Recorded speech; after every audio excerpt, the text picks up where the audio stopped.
Bonjour la compagnie. J'ai changé l'endroit.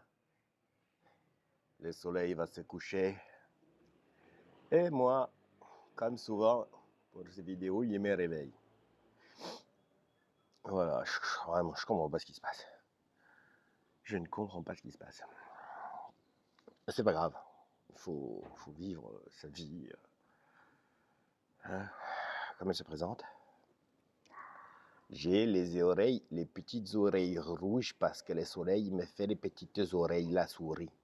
Ça s'appelle l'oreille la souris. Ah, bon, on va lire.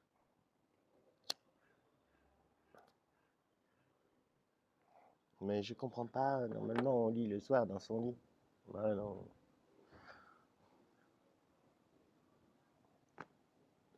C'est pas vrai.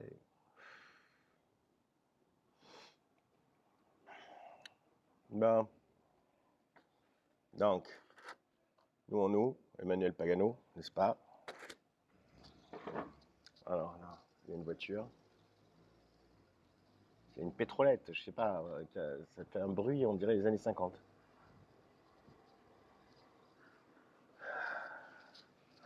Quand j'habitais dans le 7e arrondissement, j'avais un jeu. Je comptais les jaguars. Pas les animaux, les voitures, les jaguars. Parce que je sais pas, j'étais à un endroit, à Villiers-Bourdonnais, il en passait sans arrêt. En fait, pas, jamais un quart d'heure sans jaguar. Ça m'avait impressionné. Quand je me faisais chier, j'étais sur ma petite terrasse et je comptais les jaguars. Non, maintenant je suis dans le 18e, mais j'ai une grande terrasse. Et je compte les pétroleuses. Faut croire que il y a comme c'est une proportionnalité secrète entre le standing des voitures qui passent en bas et la taille des terrasses. Et là, vous vous dites, mais il pourrait pas commencer à lire au lieu de nous faire chier avec ses souvenirs de. Il se prend pour Higgins ou quoi? Alors, il y a très peu de gens qui pourront comprendre cette référence. Higgins, c'est le personnage d'une série télévisée des années 80, je crois, 80-90. Personnage que j'ai toujours adoré et qui se révèle, pour ceux qui ont regardé la série, être d'une profondeur et d'une importance. En fait, voilà, car je fais partie de ceux qui pensent que Higgins et Robin Masters ne sont qu'un. Et donc, il voue à ce personnage, Higgins, presque autant d'admiration qu'à Magnum lui-même. Parce qu'Higgins, c'est quand même, c'est lui la fiction, quoi. Magnum, c'est l'action. Higgins, c'est la fiction. Higgins, il est à l'origine d'abord de quasiment toutes les enquêtes de Magnum. Il les finance, permet à Magnum, hey, oh, la Ferrari, elle est à lui, hein. Puis il intervient régulièrement dans diverses histoires. Enfin bref, j'adore Higgins. C'est peut-être de là que vient ma propension à l'anecdote chiante. Voilà, je suis Higginsien. Higginsien.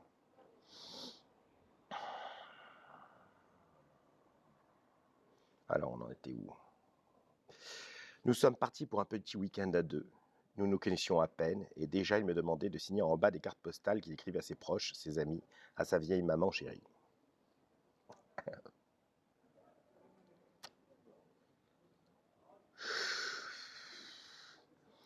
Je suis entré dans l'appartement sans qu'il m'entende. Il ne me sait pas là. Je croyais l'avoir appelé assez fort, mais en m'approchant, je vois qu'il a des écouteurs dans les oreilles. Je le regarde longuement.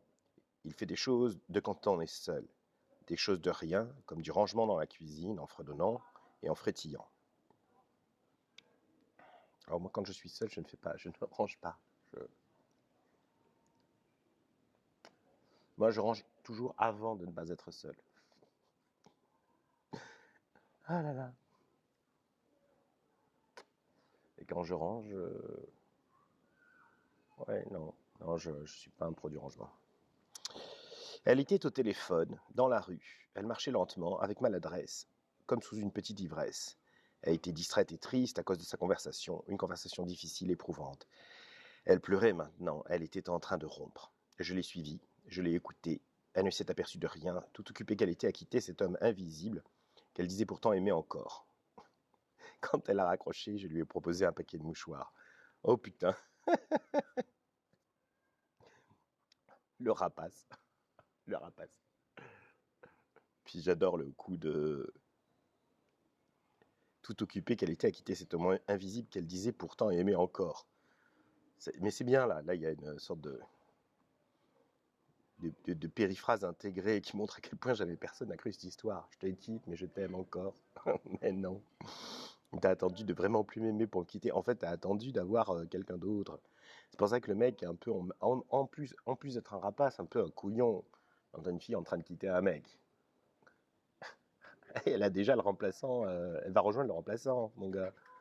C'est putain, le mec. Oh là là. Bon, bon, bon. Il est noir de peau, habillé entièrement de noir. Noir de peau. Ouais, mais il faut faire gaffe maintenant, donc elle a raison, il faut dire ça. Noir de peau pour bien montrer. Il est noir. Rastique, Emmanuel Pagano. Ben non, tiens, on peut plus. Je veux dire, il faudrait décrire le mec sans dire qu'il est noir ou qu'il est blanc ou qu'il est asiatique. Enfin, c'est un détail. Bon, enfin bref, elle a géré comme elle a pu la folie contemporaine. Il est noir de peau, habillé entièrement de noir, mince, très élégant, avec des baskets noires aussi, du même noir que les habits, sauf un éclair de jaune vif remontant des semelles quand il marche. Ah, je suis désolé, mais là il y a un gros con avec une. Ça, c'était pas une pétroleuse, c'était un réservoir de 500 là. Bon, les mecs à moto sont déjà des gros blaireaux par temps normal, mais maintenant qu'il y a le confinement, qu'on les voit passer tout seuls dans la ville, je pense que c'est une exergue assez pure en fait de leur problème de phallus. Alors, on reprend. Il est noir de peau, habillé entièrement de noir, mince, très élégant, avec des baskets noires aussi, du même noir que les habits, sauf un éclair de jaune vif remontant des semelles quand il marche. Je me demande que faire de ce jaune intermittent qui semble comme un accroc, une faute de goût. Il me dépasse et entre dans l'épicerie devant laquelle je me tiens. Il ressort avec des provisions dans un sac en plastique jaune vif, du même jaune que la semelle de ses chaussures.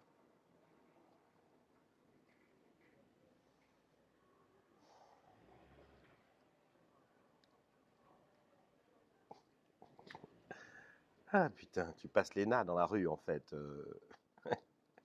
Sors de chez toi, c'est que les gens posent un regard sur toi, c'est si tu le sais pas, c'est un oral de l'ENA. C'est pas un oral de l'ENA, c'est un défilé. C'est un examen. Il y a un jugement. Ouh, là aussi, on est très très loin de Bouddha. Hein. Il faut pas juger tout ça. Ah bon, il ne faut pas juger bouddhiste, ce n'est pas celui qui est à la mode là. Ah, il ne faut pas juger. Ils ont rien capté en fait.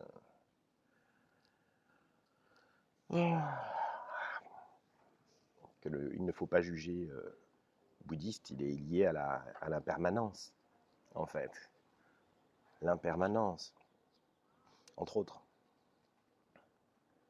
Alors que il ne faut pas juger, il est lié à la lâcheté et surtout à la tentative de répandre auprès des autres et dans la société cette idée qu'aucun référent ne peut exister, en fait, ni moral, ni esthétique, ni... Bon, mais j'en ai déjà parlé dans une autre vidéo, l'important c'est comment on juge, en fait, quelle est la qualité de notre jugement et quelle est sa tendresse, en fait. Est-ce qu'on peut juger tendrement, avec suspension et de façon extrêmement... comment dire, élaboré, en fait. À partir de là, on peut juger, hein, faut pas déconner. Non?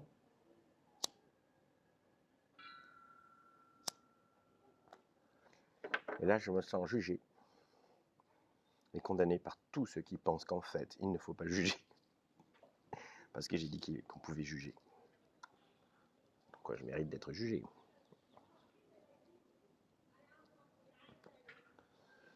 C'est qui prouve que c'est moi qui ai raison. J'avais une verrue à l'index de la main gauche. Il répugnait à me donner la main. Il me demandait tous les jours de la faire enlever. La dermato m'a dit que ce n'était pas gênant, que je pouvais la garder.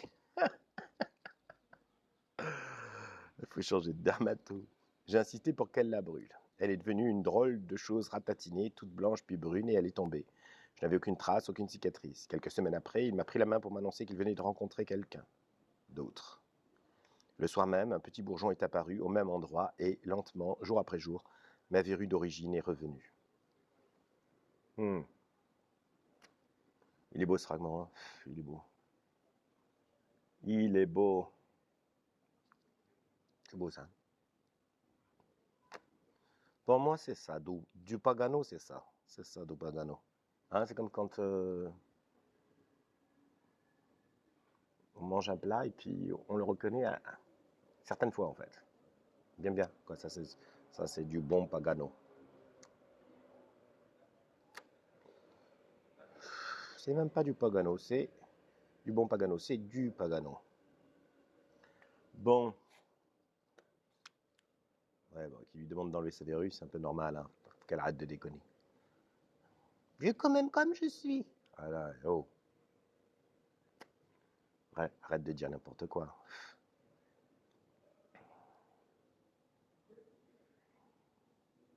Mais par contre, le corps, il s'exprime. Le corps, il s'exprime. Si on est attentif à lui, il exprime. Enfin, l'intuition, l'instinct, même si elle est, même s'ils sont écrasés par la rationalisation, l'aveuglement consenti et même travaillé, mais ça s'exprime dans le corps. Quoi. On tombe malade. Et c'est souvent la peau, en fait. Et vous savez pourquoi c'est souvent la peau? Eh ben, c'est souvent la peau parce que lors de la formation du fœtus, il y a plusieurs groupes, en fait, il y en a 4 de cellules souches qui se spécialisent, en fait. Et, c'est ma théorie, hein, mais elle vaut ce qu'elle vaut. Et au premier stade de la formation du fœtus, il se forme en fait 2 choses en même temps à partir du même groupe de cellules souches. Donc ce sont les mêmes cellules souches qui se transforment à la fois en cerveau et en peau. D'accord? Donc il y a une genèse concomitante à partir des mêmes cellules souches du cerveau et de la peau. Techniquement, bon, c'est là que le professeur Marc entre en... Tout ce qui est avant, ce sont mes collègues qui l'ont découvert. Et là, en fait, le reste, c'est moi.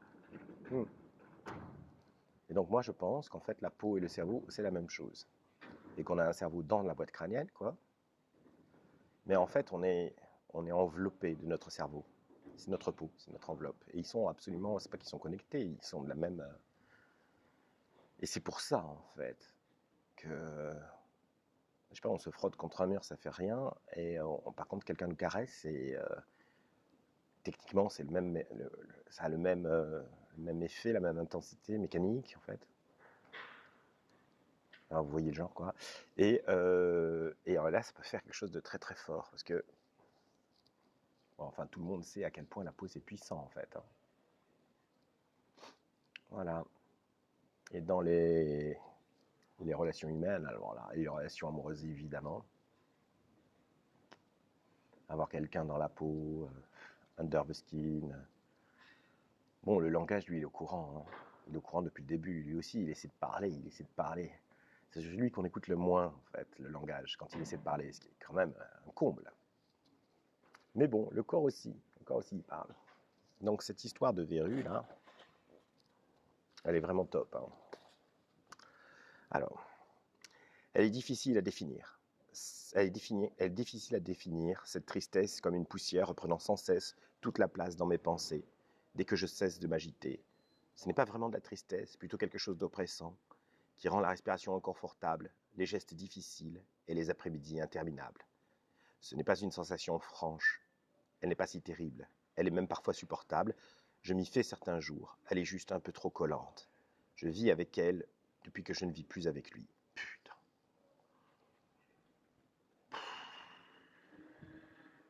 Waouh. Waouh, waouh, waouh, waouh, waouh, waouh. Fait chier d'une certaine manière. Oh, Marc, reste noble. Elle fait chier quand même. Hein. C'est un moment.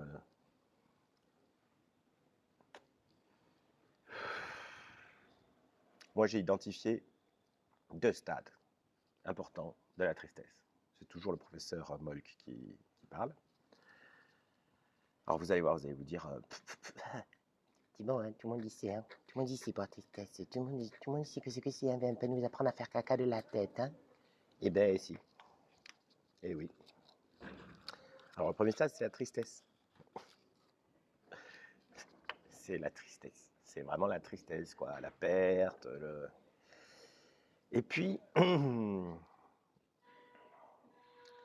y a un moment, parce que en effet, on est des machines à survivre en fait. Et puis le temps fait son œuvre, où elle s'achève, elle est dissoute. Ça prend plus ou moins de temps, mais ça finit toujours par passer en fait. Et là, on éprouve encore la tristesse, mais une tristesse nouvelle qui ressemble, j'y pense, parce qu'elle ressemble beaucoup à ce qui est décrit dans ce fragment.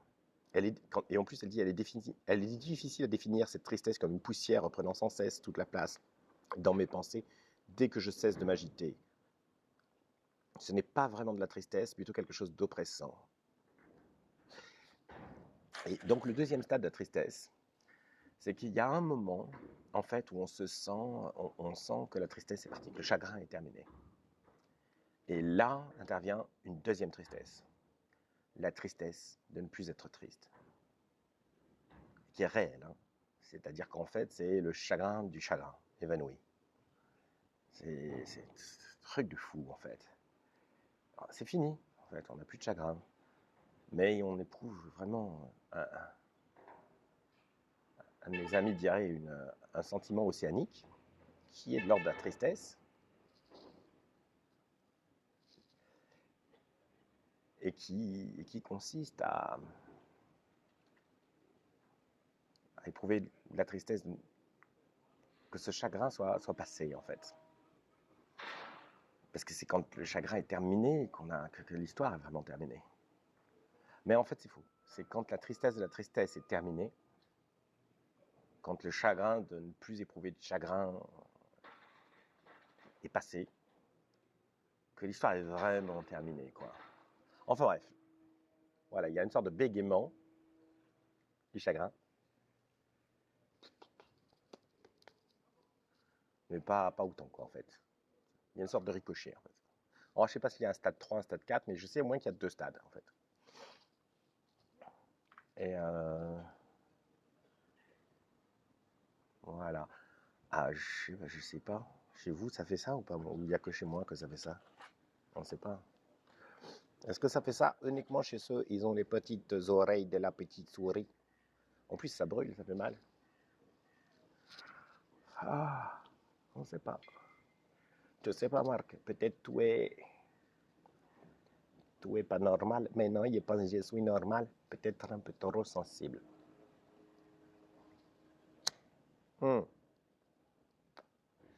Peut-être un peu trop attentif, en fait, à sa sensibilité plutôt, je pense. Parce qu'il y a combien de personnes plus distraites qui traversent les émotions avec plus de facilité, de brio et de simplicité. Il y en a plein.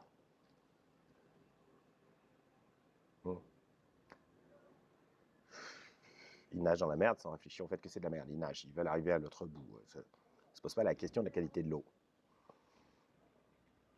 Donc ils vont plus vite. Ils s'arrêtent pas pour faire des petits tests. C'est quoi ça?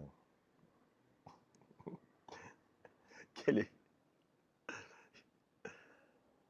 est le taux de chlore et le taux d'ammoniac dans cette eau dans laquelle je suis en train de presque me noyer?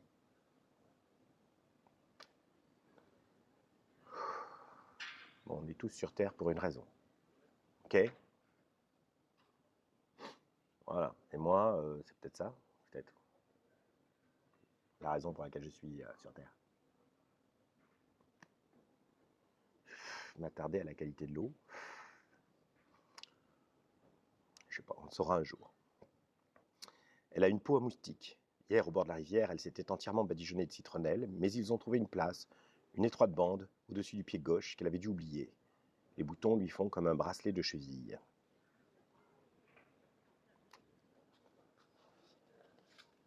Elle est partie l'été dernier sans explication, en laissant son vélo contre le mur de la cour. J'ai reçu un SMS me disant que je pouvais garder le vélo, qu'elle ne reviendrait pas.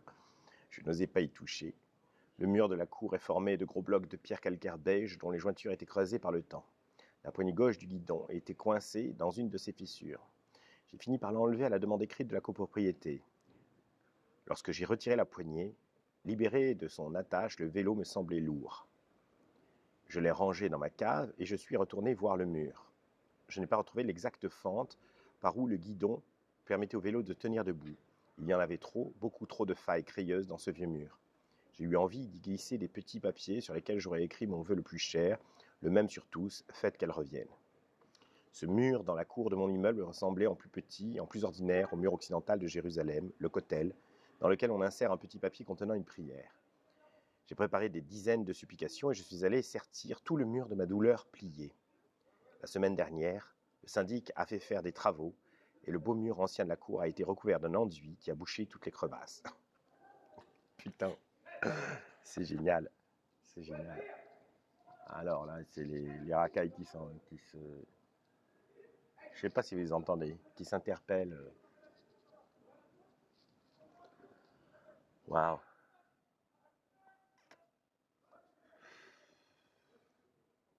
Il y a quelque chose à faire en fait sur les amours de racailles. Je parle pas de sexe. Les chagrins de racailles, on est tous des êtres humains. Malheureux l'idée d'avoir du chagrin ou ils se l'autorisent même pas eux-mêmes. Et ça doit former des cristaux mentaux spécifiques en fait. J'explique sans doute certaines violences postérieures. Bon, ils ont arrêté. C'est bon, je peux y aller, merci. Je suis venu le voir en prison avec notre plus jeune fille. Le portique, mal réglé, trop sensible, a détecté 3 fois notre humiliation. J'avais pourtant levé mes chaussures et ma ceinture, mais il m'a aussi fallu dégrafer mon soutien-gorge à cause des armatures. Je l'ai fait glisser sous mon chemisier et je l'ai passé au gardien qui l'a posé replié sous mon manteau dans le bac. Il semblait gêné et restait silencieux. Seul le portique parlait. L'alliance encastrée dans le gras de mon doigt, après plus de 30 ans de mariage, a déclenché encore une fois ma honte. Mais malgré le bout de savon donné par le gardien muet, je n'ai pas pu l'enlever. Ils m'ont laissé entrer quand même. Dans mon dos, ce sont les bagues orthodontiques de notre fille qui ont sonné. Je l'ai détesté, lui, d'avoir commis ces vols, de s'être fait prendre, de nous obliger à nous mettre nus jusqu'au sein, jusqu'aux phalanges, jusqu'aux dents.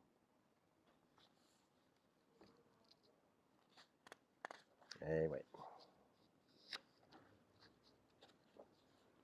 Putain, c'est aussi très bon encore.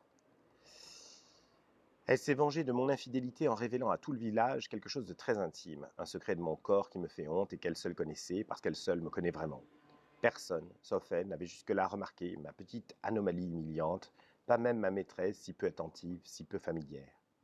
Elle a fabriqué des tracts avec une photo agrandie de mon défaut légendé de mes noms et prénoms, et elle est allée les déposer dans toutes les boîtes aux lettres du village.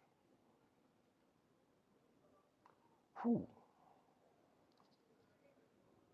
Oula, elle est en mode Ancien Testament, là.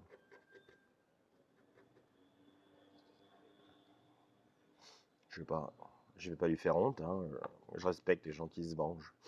Je trouve ça trop fatigant, par contre. En fait, c'est pas la qualité de mon âme qui me protège de ces trucs-là, c'est une fainéantise naturelle. Mais là, le coup des tracts, tout ça, c'est un peu minable quand même. Hein. Il y a un truc qui me protège aussi, c'est une forme de... C'est un secteur de mon narcissisme, quoi. Je trouve que c'est pas... Je veux dire, bah tue-le, le mec, je sais pas. Massacre-le. Enfin, mais bon, les tracts dans les boîtes du village avec sa photo et son défaut physique. C'est un peu la misère, quoi. Ça a pas vraiment de gueule, quoi. Voilà. Donc, si j'avais l'énergie de me venger, ça, je sais pas, j'essaierais de faire en sorte que ça soit un truc très original, un peu grandiose, quoi, un peu classieux. Mais là, c'est un art se venger, là. Et là, c'est du niveau du hobby. Alors, il est saxophoniste. On a un deuxième saxophoniste, les amis. Il est saxophoniste. Je m'occupe de son agenda, de ses valises avant les tournées. Et juste avant le concert, je prépare son instrument. Je sors et câline le sax. Je la porte à mes lèvres et je mouille l'embouchure. Monsieur Dickens a raison. Mon mari n'est pas mort dans ces conditions, ce n'est pas possible. Je n'ai pas fait tout ça pour qu'on se souvienne de lui de façon si odieuse. Je suis une femme influente. Mon mari était déjà âgé. Pas si grand capitaine qu'il l'aurait souhaité, tellement aigri, et moi je l'aimais. Je l'aimais au point d'user discrètement de cette influence pour le laisser partir loin de moi et revenir glorieux. J'ai travaillé en sous-main pour qu'il puisse faire cette dernière expédition, celle qui aurait dû assurer sa renommée, trouver le passage vers l'ouest par le nord. Il n'en a jamais rien su, bien sûr. Il ne fallait pas que j'écorne sa superbe. On prétend que mon mari et son équipage ont eu recours à des pratiques d'anthropophagie pour essayer de survivre.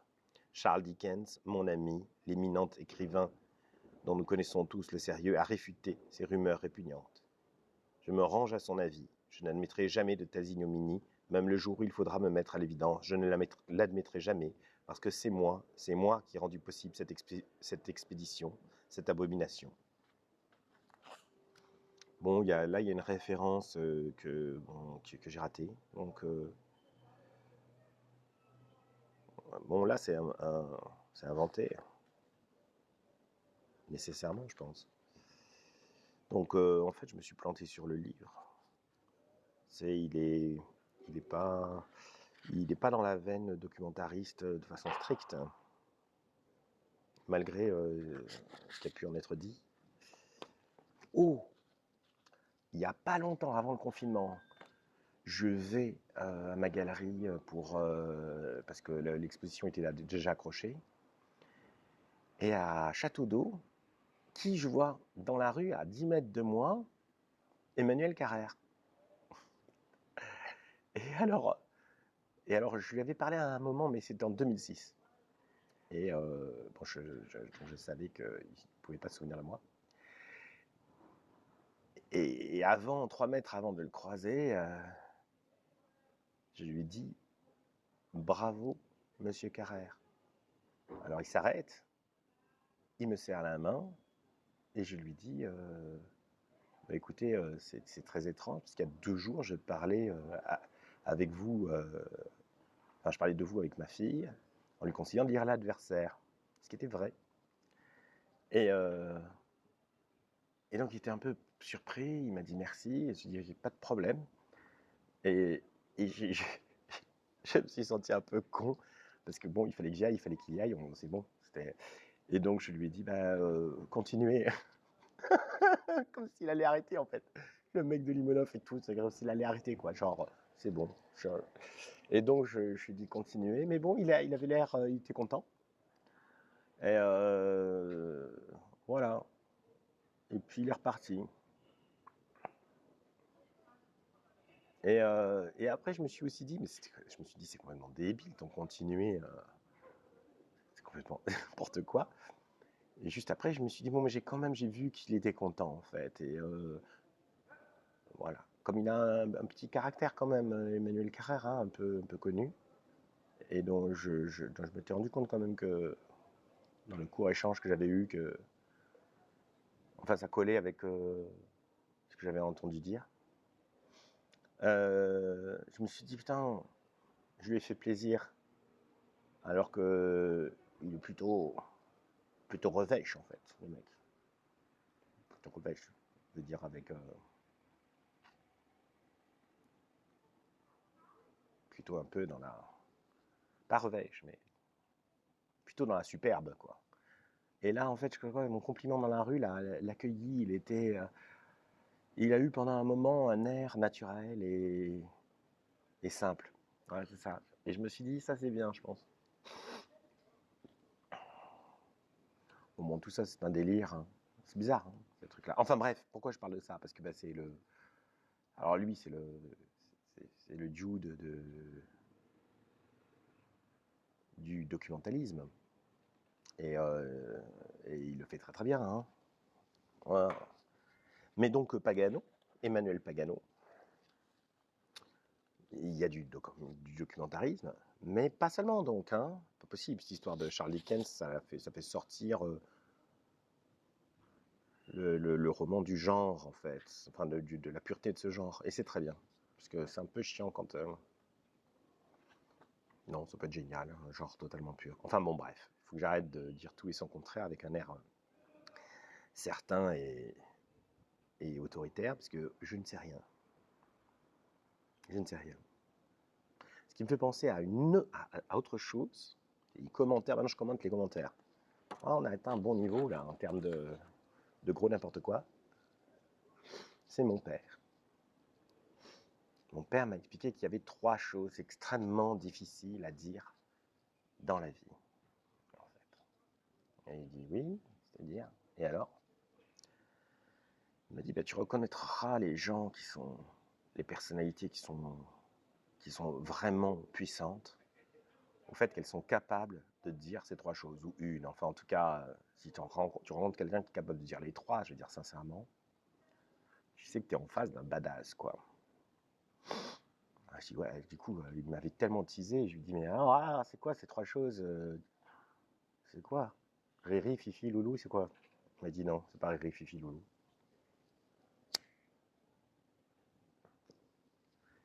Il m'a dit, ce qui est vraiment, les seules choses qui sont vraiment extrêmement difficiles à dire dans la vie, c'est pardon, avec des variations, je suis désolé, mais pardon. Le mot pardon, c'est quelque chose. Je t'aime. Alors, il y a des gens, ils les distribuent comme ça, comme des chouchous sur la plage. Mais je veux dire, quand on dit, quand c'est dur de dire je t'aime, c'est parce qu'on aime vraiment. Et puis, je ne sais pas. Et il m'a dit, et c'est sans doute cette phrase qui est la plus difficile à dire. En fait. Je ne sais pas. Voilà. Et après, il m'avait sorti le truc sur Socrate et tout ça. Et donc, sur les 3 trucs les plus difficiles à dire dans la vie, de façon sincère, parce que dire pardon comme ça, et dire pardon de façon authentiquement contrite, c'est quelque chose. Hein. Je t'aime en aimant vraiment, ça aussi c'est quelque chose. Mais je ne sais pas, en toute humilité, ce qui n'est sans doute pas tout à fait mon cas là, donc je le dis mal.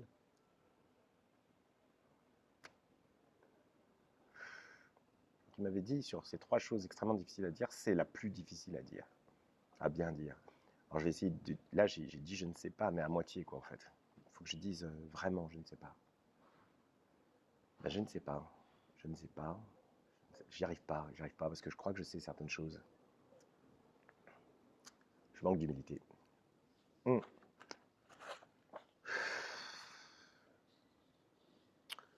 Il m'a amené à Parc Avenue, comme si j'étais une petite fille.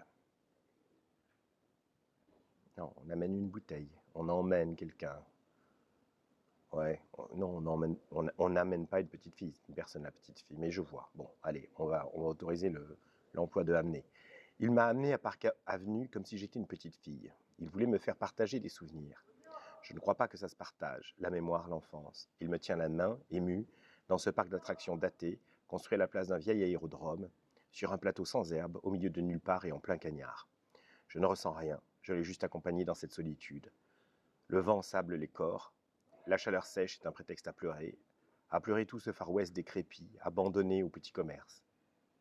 La musique d'ambiance ne couvre pas le vrombissement des machines, les jeux gonflables sont démodés et brûlants, Le train fantôme ne fait pas peur, pas même aux enfants.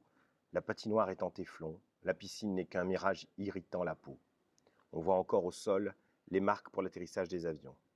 Immobilisé sous la tonnelle chichement ensemencée de l'espace pique-nique, je pourrais tracer, tant je m'ennuie, tant je vois le temps passer, les glissades perceptibles des lignes et des ombres. Il s'extasie, rien n'a changé, oui, je m'en doute. Je ne sais pas quoi faire d'autre que rajuster mes seins en sueur dans mon haut de maillot. Je refuse de le suivre sur le toboggan. Je refuse de le suivre sur le toboggan. Ouais, c'est métaphorique. Moi qui est une métaphore. Ouais. Bah, elle aurait pu partager sa nostalgie. Bon, ouais, voilà, moi je suis pas assez humble et moi j'avais pas assez d'humilité pour dire je ne sais pas. Et elle a pas assez d'amour pour l'aimer quoi.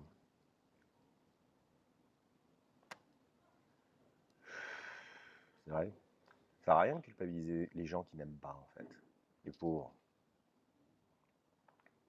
C'est eux les miséreux en fait. Genre, est-ce qu'on va voir quelqu'un en lui disant ouais, putain, t'es une vraie merde, t'es incapable de courir le 100 mètres en moins de 10 secondes. Personne ne fait ça. Mais c'est pareil. Hein. Salaud, salope. Je peux pas. Je suis pas en forme.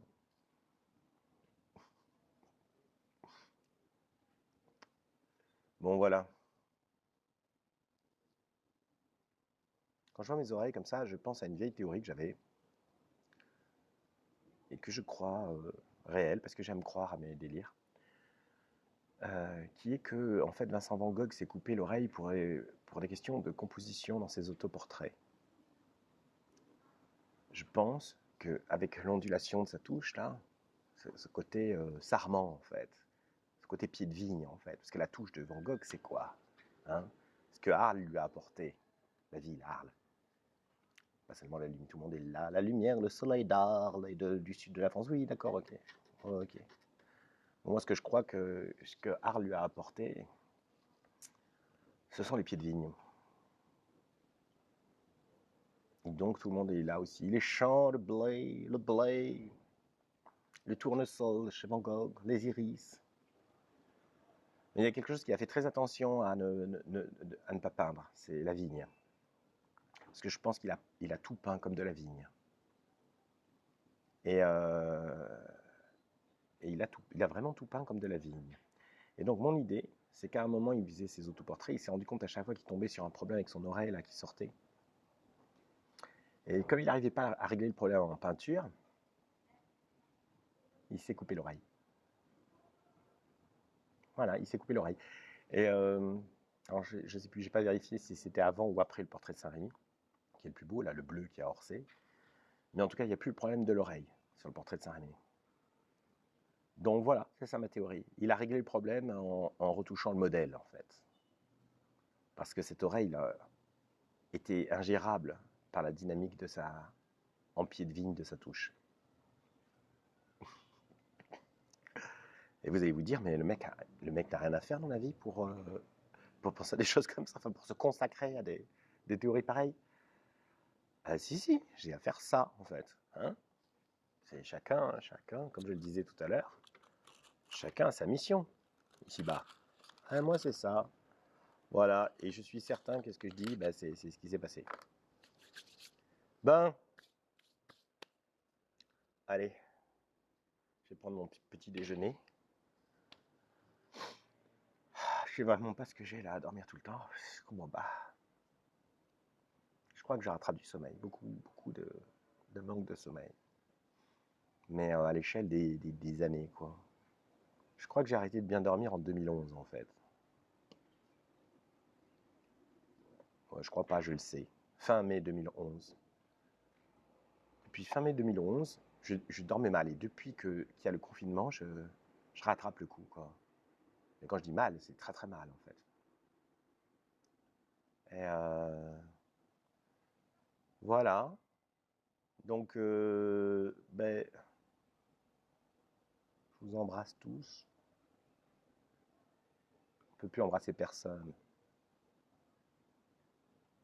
Ça aussi, c'est une discussion que j'avais eue avec une femme avec qui j'ai eu une belle histoire. Vraiment une belle histoire qui a duré 3 mois, mais qui a compté. Sur le « je t'embrasse », vous savez, à la fin des SMS ou principalement écrit. Et je lui dis que moi, ça me frustrait, en fait, cette phrase. De lire « je t'embrasse » sans être embrassé. Je ne sais pas si ça vous le fait. Ou... Je préfère le contraire, en fait. Je préfère quelqu'un qui m'embrasse sans rien dire, mais... Et donc, je lui avais demandé d'arrêter de m'embrasser à la fin des... Putain, le mec est chiant. Le mec doit être bien chiant dans une relation. Non, moi je tiens un petit peu compliqué.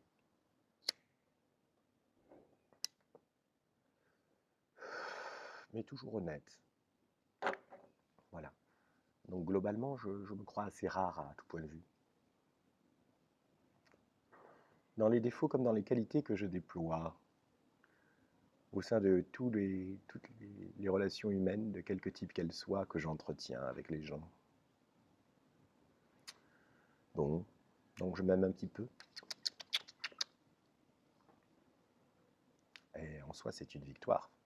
Allez Marc, je t'embrasse. Non, non, je t'ai dit de ne pas me dire que je t'embrasse. D'accord, ok, je ne le dirai plus. Ah, là c'est bien.